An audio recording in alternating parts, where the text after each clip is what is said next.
Então a minha pergunta agora é com referência ao planejamento familiar. Entendem os espíritos que o assistem, Chico Xavier, que o casal deve ter filhos à vontade ou deve ou pode planejar a sua vida de acordo com as possibilidades do casal?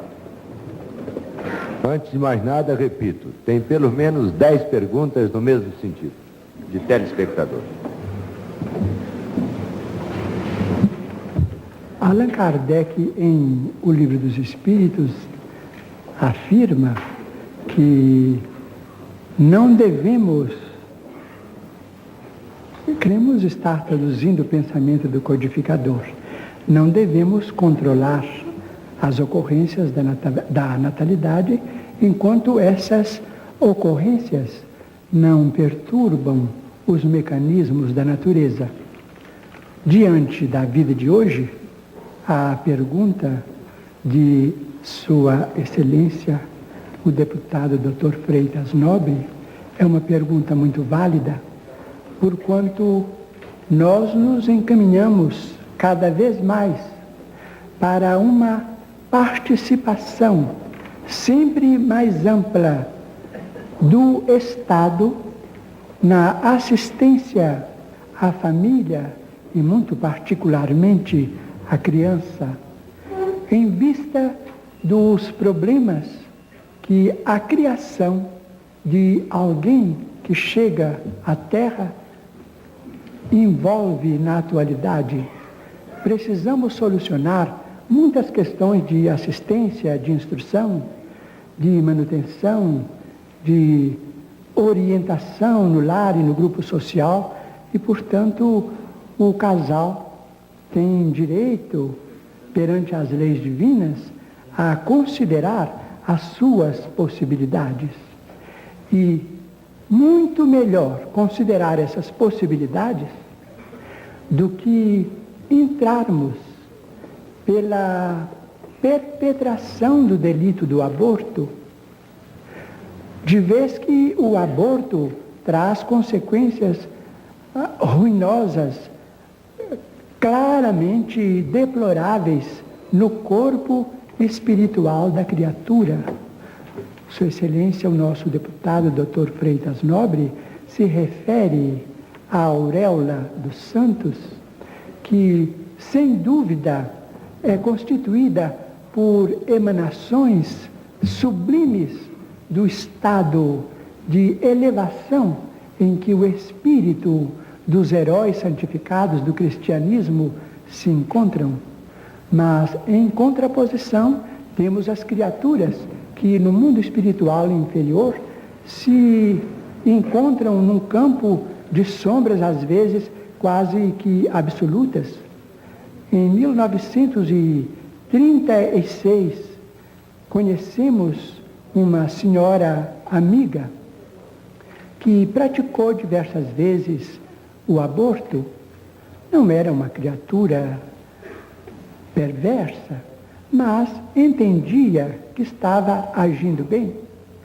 Depois da sua desencarnação, depois de 6 abortos, vimos-la no mundo espiritual e ela estava em condições muito lamentáveis e se lastimava da situação de irresponsabilidade a que ela se entregara nos domínios do aborto inconsequente, do aborto sem orientação médica, do aborto não terapêutico.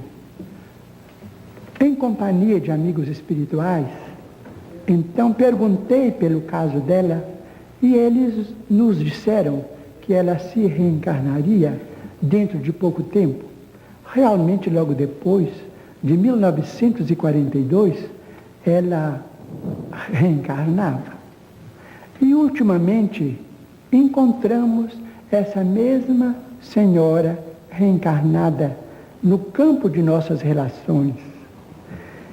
E, com grande surpresa, mas com grande motivo para meditação, encontramos-la numa angústia muito grande, querendo se descartar de uma esterilidade que para ela, nesta encarnação, é irreversível.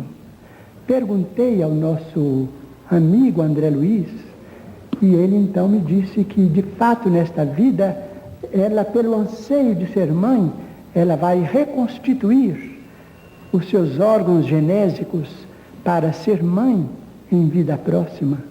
E ouvindo também um amigo médico, a quem eu perguntei sobre o assunto, ele então me disse que essa criatura podia receber um diagnóstico claramente identificável na patologia comum, e amigos espirituais então nos disseram que ela era portadora, segundo os conceitos médicos, de hiperplasia glandular cística do endométrio, além do mais, com resultados, com derivações muito lamentáveis em seus órgãos femininos.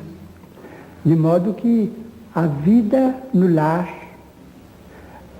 nas grandes cidades de hoje, na vida de hoje, dentro de uma vida consciente, se podemos ser pais e mães, devemos emprestar as nossas possibilidades aos nossos amigos que precisam e desejam voltar à Terra, mas naturalmente subordinando isso ao nosso critério de administração da família.